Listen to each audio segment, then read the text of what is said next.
당신의 변호사는 누구입니까? 나의 변호사는 판심입니다. 1심, 2심, 판심 법무법인.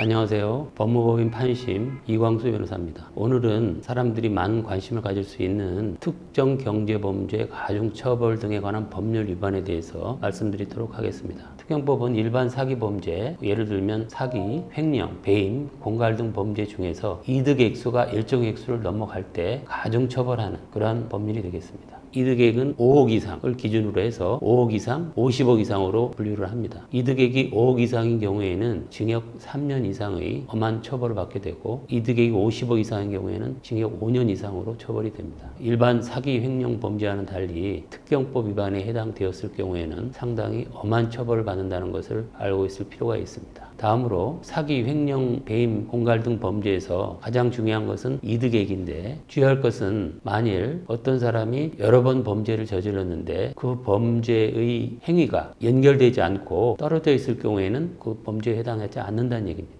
어떤 사람이 A라는 사람에 대해서 사기 범행을 저질렀는데 한 번 했을 때는 1억, 1년 후에 또 그 사람한테 1억, 또 한 1, 2년 후에 1억, 이렇게 해서 여러 번에 걸쳐 가지고 5억이 넘는 액수를 사기를 했다 하더라도 그것은 각각의 행위가 연결되지 않으면 따로따로 계산을 하기 때문에 사기죄의 경합범으로 처벌될 수 있을 뿐 특경법으로 처벌되지는 않는다는 것입니다. 다음으로 특경법은 이득액의 액수가 중요하기 때문에 과연 액수를 어떻게 산정하는가가 상당히 당사자들의 이해관계가 있습니다. 다만 특경법 위반의 경우에는 고소하는 사람이나 고소를 당한 사람이나 액수가 상당히 중요한 부분이기 때문에 그 부분에 대해서 정확한 산정을 해야만 억울함을 당하지 않거나 또는 억울하게 과중처벌받지 않는 그런 경우가 있을 수 있기 때문에 면밀한 검토가 필요하다고 하겠습니다. 제가 최근에 변호한 사건 중에는 고소 사건을 대리한 경우가 있는데, 자기가 주식 투자에 대해서 경험이 많고 수익을 낼 수 있으니 자기한테 만약에 투자를 하면 수익을 내주겠다 이렇게 얘기를 했습니다. 고소인의 경우에는 그 말을 믿고 처음에는 소액을 투자를 했고, 그 사람은 신뢰를 확보하기 위해서 투자에 대해서 약속한 금액을 수익으로서 지급해 주었습니다. 이 관계를 계속 반복하다가 고소인은 이 사람은 믿을 수 있겠구나 생각해서 계속 횟수를 많이 하고 액수도 커졌습니다. 그런데 마지막으로 큰 금액이 투자가 됐을 때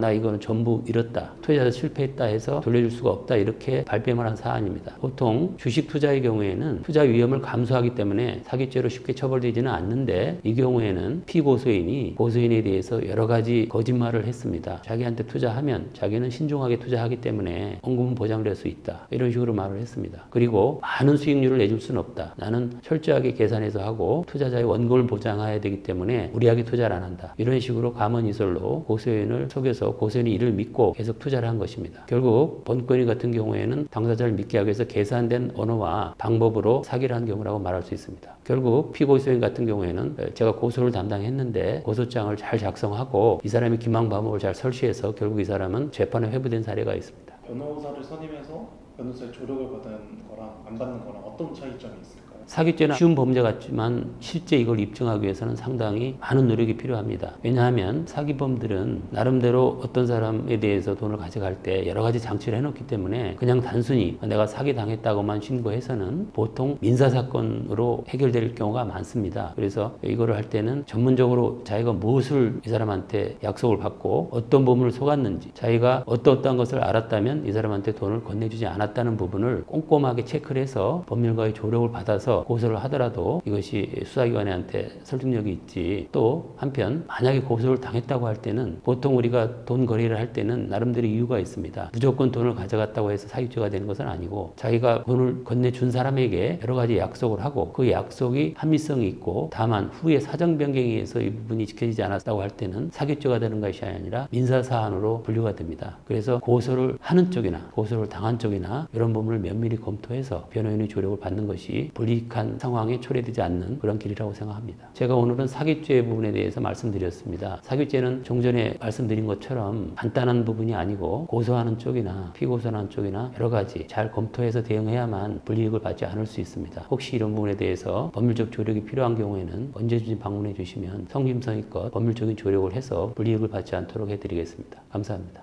1심, 2심, 판심 법무법인.